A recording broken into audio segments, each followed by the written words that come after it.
The following is not medical advice. I'm just sharing with you what I've used over the years to try to control halitosis. Basic go-to is brush, floss, and gargle. I use different kinds of products for the basic general hygiene. Crest 3D White is, in my opinion, pretty good for whitening the teeth. I use a good firm toothbrush to brush my teeth and brush the tongue. I also have a tongue scraper, which I don't have with me right now, but I think basic mouthwash, good old-fashioned, like Listerine or a generic product like this is good. I do have some concerns about the colorings and the different types of unnecessary ingredients that they might include in some of these different products, which aren't necessarily these, but I would be skeptical of any oral hygiene products that include phenylene or saccharin or any of these types of different unnecessary chemicals, in my opinion, because I try to stay away from sugar at all if possible. But some of the notable other products that I've tried is TheraBreath. However, TheraBreath, while it is pretty good, has tended to cause some side effects. When you go to the dentist, you'll notice, hey, you got some rust on some of your fillings, or I will have most likely than anything, because this is powered by oxygen, is gastrointestinal issues. So not something I could lug around, not something quite effective for long-term use. So I like the fact that it is a decent product, but it does have some side effects for me. I tried going the natural route, some peppermint oil, and while it is powerful, it just kind of a little too strong, and maybe not exactly something you can carry around with you as well. So some of the in addition to basic oral hygiene that I've found for me, some of these three products that I would probably just the highlights right here are from a dental perspective. For the oral care would be this dental probiotics product here, and I found this one specifically interesting because the key ingredients here were Streptococcus salivarius K12, Streptococcus salivarius M18. Those are the two key ingredients, and I like the fact, if you look here in the ingredients list, it doesn't have any xylitol in it. It's got some stearic acid, some natural spearmint flavor. I did previously review it, and it doesn't have any saccharin or any of that xylitol in this product, which is good. So this product, so far, I've only had it for just a few days. I can say it does leave a better, cleaner taste in my mouth. Brush, floss, and gargle first, and is generally speaking, I do get a good taste in my mouth, so to speak, and that's subjective, obviously. Anytime that you, and then the way I don't chew on them, I suck on them, and it tends to leave a good taste in my mouth. How long would it last? I don't know, but I mean it's a very similar effect if I suck on some of these spry mints that if I'm using a firm toothbrush to clean my tongue to remove, that's where a lot of bacteria can be harboring on your tongue, on my tongue, excuse me. And so, then I suck on a mint like this, or suck on one of these dental probiotics. It's gonna, leave my tongue a little bit raw, but everything in moderation is what I've come to experience works best for me. But I think if I were to narrow it down to these three particular products right here, in addition to taking care of the oral hygiene first, and then these three particular products here, I would say are the highlights. And I'm going to include links in the description for all these different products.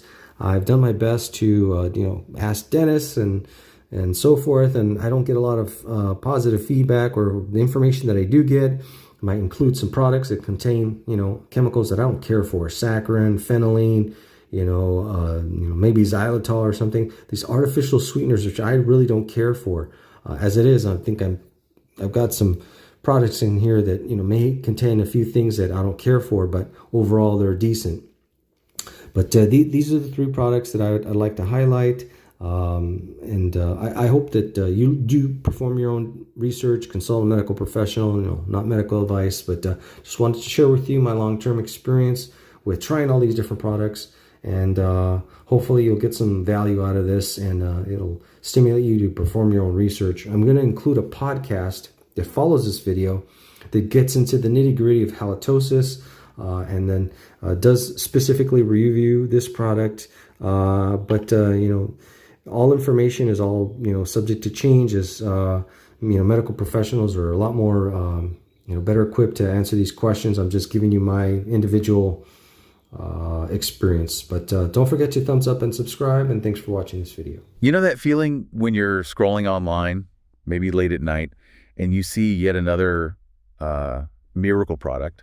Oh, yeah. It happens all the time. And it promises to solve some like really fundamental problem, like, say, keeping your mouth healthy. Right. Ever wonder if those chewable tablets, the oral probiotics, if they actually live up to the hype? I mean, long term. That's the million-dollar question, isn't it? Okay, so let's unpack this, because today we're doing a deep dive into the science behind these dental oral probiotic chewable tablets. We want to see what the evidence really says about how effective they are. Exactly. We've got a product listing here for a specific dental oral probiotic chewable tablet. Makes some pretty significant claims. And to get a more, shall we say, objective view, we're also looking at a Cochrane review. That's a really high-level analysis, a big study of studies that looked into how to manage halitosis. Halitosis, that's the fancy term for bad breath, right? That's the one. So our mission today basically is to cut through the marketing buzz and get a clear evidence-based understanding.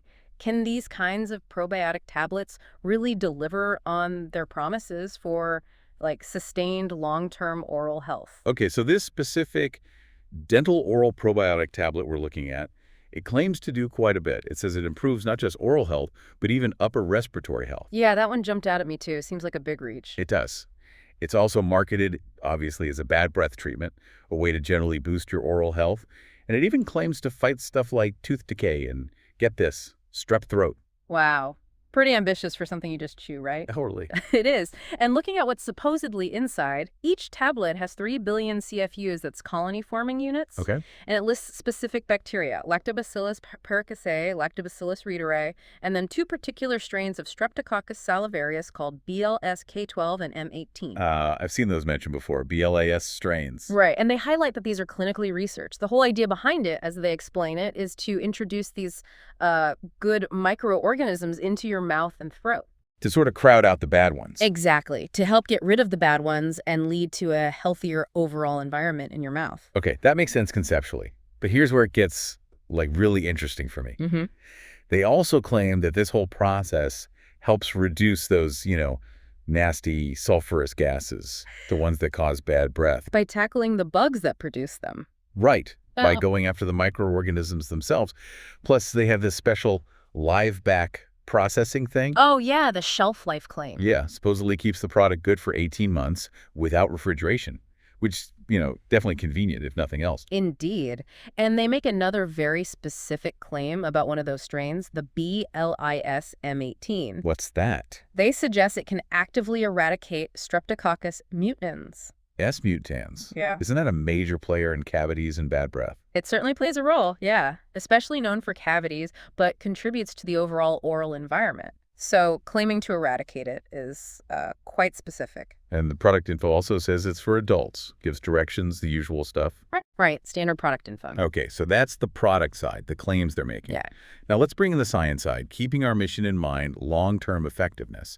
Let's dive into this Cochrane review on halitosis. Good plan. Now, for anyone listening who isn't familiar, maybe just quickly, what is a Cochrane review? Why should we, pay attention to it? That's a great question, because it's not just any old study. A Cochrane review is really considered a gold standard in evidence-based medicine. Okay. It's a systematic, very thorough look at all the high-quality research available on a specific health topic. Researchers carefully gather data, analyze it from multiple studies, all to give us the best possible picture of what the overall evidence shows. So super comprehensive. Extremely. And in this case, they looked at all the research they could find on different ways to manage bad breath. Got it. So what did this really deep dive into halitosis treatments actually uncover? Well, what's fascinating here is just the sheer scale of it. This review looked at 44 different trials. Wow, 44. Yeah, involving over 1,800 participants. And they examined a really wide range of interventions, things like mechanical methods, tongue scrapers, floss. Usual suspects. Right. Also various topical agents like mouthwashes, even chewing gum, systemic stuff.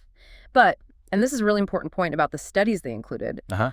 the vast majority only followed participants for a pretty short time. Yeah. Like anywhere from just 1 week up to maybe 4 weeks. Only a month. Mostly, yeah. There was only a single study in the entire review that had any data beyond that, and that one looked at outcomes after 3 months. Just one. 3 months still isn't exactly long-term when we're talking chronic issues like bad breath or overall oral health, is it? Not really, no. It's better than 4 weeks, but you'd ideally want much longer follow-up to understand sustained effects. Okay, so within all these different ways they looked at for tackling bad breath, did they look specifically at tablets? Because that's what our probiotic chewable is. They did. They had a category specifically for tablets as an intervention for halitosis. Now, this is, I think, a really key finding for our discussion today. Okay, I'm listening. When the authors of the Cochrane Review analyzed the data for these tablets, they explicitly stated, and I'm quoting loosely here, that no data were reported on key outcomes for this comparison. Wait, no data. No data. Zero. Zilch. For the key outcomes related to managing halitosis using tablets. So the very thing this probiotic chewable is partly marketed for using a tablet to help bad breath, this huge scientific review found basically nothing. No evidence reported. Exactly. That's pretty significant disconnect, wouldn't you say? Wow. Yeah, that is telling. A massive review looking at every angle of bad breath treatment, and it comes up completely empty when it looks for actual data on tablets designed for that purpose. Pretty much. And, you know, their overall conclusion about halitosis treatments in general, it was also quite cautious. How so? They found only low to very low certainty evidence to support the effectiveness of most interventions when they compared them to a placebo or a control group. Even for things we might think are pretty standard, like maybe certain mouthwashes? Yeah, for the outcomes they looked at, which included dentists assessing breath odor, that's the organoleptic test or OLT score, and also what the patients themselves reported, the evidence across the board was generally weak. So the science isn't as clear-cut as maybe we assume. Apparently not, at least according to this major review. They specifically said they couldn't make firm recommendations about which treatment was definitely best, or even what concentration of an active ingredient would be most effective. They really emphasized the need for much better research down the line, like well-designed, randomized controlled trials, studies that use consistent methods, standardized interventions, and look at the same outcomes over longer periods. Okay. Let's try and connect the dots here then. We've got this specific product making some pretty broad claims, including tackling bad breath. And then we have this high-level scientific review focused on bad breath treatments that essentially draws a blank, finds no reported data specifically for tablets. How do we reconcile these two things? Well, I think it's important to remember the Cochrane Review's specific focus was halitosis, bad breath. Okay. Now, while the dental oral probiotic tablets do aim to address bad breath, their marketing claims, as we said, go further, preventing tooth decay, gum health, that sort of stuff. Right, broader claims. The critical point, though, is that the Cochrane Review, in its really extensive search, didn't find any long-term studies reported on these particular probiotic strains we mentioned, the L. paracasi, L. reuteri, BLIS-K12, and M18, delivered in a chewable tablet form, either for managing halitosis or implicitly for these other broader oral health claims, since the review didn't find any tablet data for halitosis outcomes. Gotcha. So the review looked at the general idea of tablets for bad breath and found nothing reported.